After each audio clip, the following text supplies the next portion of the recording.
कोल्हापूर जिल्हा नियोजन समितीची बैठक पालकमंत्री हसन मुश्रीफ यांच्या अध्यक्षतेखाली जिल्हाधिकारी कार्यालयातील महाराणी ताराबाई सभागृहात घेण्यात आली। यावेळी खासदार शाहू महाराज छत्रपती, खासदार धैर्यशील माने, महाराष्ट्र कृषी शिक्षण आणि संशोधन परिषदेचे उपाध्यक्ष आमदार प्रकाश आबिटकर, आमदार ऋतुराज पाटील, आमदार जयंत असगावकर, आमदार जयश्री जाधव, आमदार प्रकाश आवाडे, आमदार राजूबाबा आवळे, आमदार राजेश पाटील आदींची प्रमुख उपस्थिती होती।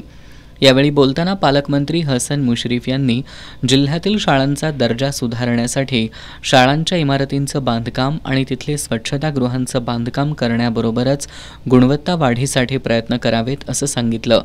पंचगंगा नदी प्रदूषण रोखण्यासाठी आवश्यक ती कार्यवाही जलद गतीनं करा, वृद्ध कलावंतांना मानधन देण्यासाठी तात्काळ कार्यवाही करा, परीख पुलाखालील पावसाचं पाणी साचू नये यासाठी नूतनीकरणाची कार्यवाही जलद करा, अशा सूचना त्यांनी केल्या।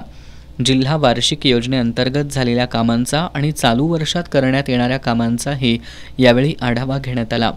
प्राथमिक शिक्षण, आरोग्य, पिण्याचं पाणी, पंचगंगा प्रदूषण नियंत्रण आदी कामांबरोबरच जिल्ह्याच्या विकासाचे सर्व प्रश्न लवकरात लवकर मार्गी लावण्यासाठी जिल्हा नियोजन समितीच्या माध्यमातून निधी देण्यात येईल असं आश्वासन देऊन जिल्ह्याच्या विकासासाठी आवश्यक असणारे प्रलंबित प्रश्न तात्काळ मार्गी लावावेत अशा सूचना पालकमंत्री मुश्रीफ यांनी उपस्थित सर्व विभागांच्या अधिकाऱ्यांना केल्या। खासदार धैर्यशील माने यांनी जिल्ह्यात वनविभागाकडून जाणाऱ्या रस्त्यांची दुरुस्ती व्हावी आणि शहरातील वाहतूक कोंडी टाळण्यासाठी उड्डाणपूल होण्याची मागणी केली।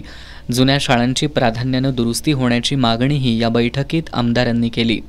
तर रंकाळा तलाव प्रदूषण मुक्त होण्यासाठी प्रयत्न करण्याची मागणी आमदार जयश्री जाधव यांनी केली।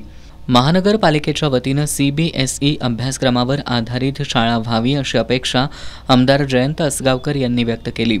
दरम्यान बैठकीत मांडण्यात आलेल्या सूचना त्याबरोबर ज्या विकास कामांच्या मागण्या केल्या आहेत त्यासाठी निधी देण्याची ग्वाही पालकमंत्री हसन मुश्रीफ यांनी यावेळी दिली।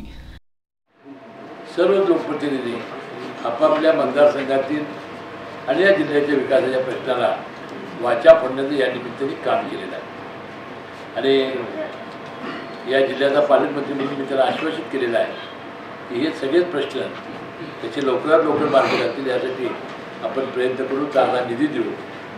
आता विधानसभेच्या पूर्वीची शेवटची मिटिंग असल्यामुळे अनेकांचे अनेक प्रश्न होते आणि अनेकांच्या अनेक समस्या होत्या। मला वाटते 3-3.5 तास हे बैठकीला सुरू झालेले होते।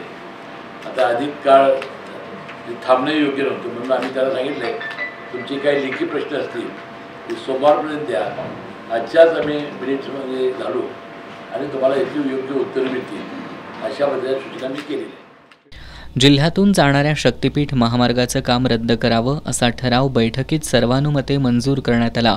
तर मोठ्या ग्रामपंचायतींना 15 लाख आणि छोट्या ग्रामपंचायतींना 10 लाख रुपयांचा निधी जिल्हा वार्षिक योजनेतून मंजूर केल्याबद्दल सदस्यांनी पालकमंत्री हसन मुश्रीफ यांचे आभार मानले।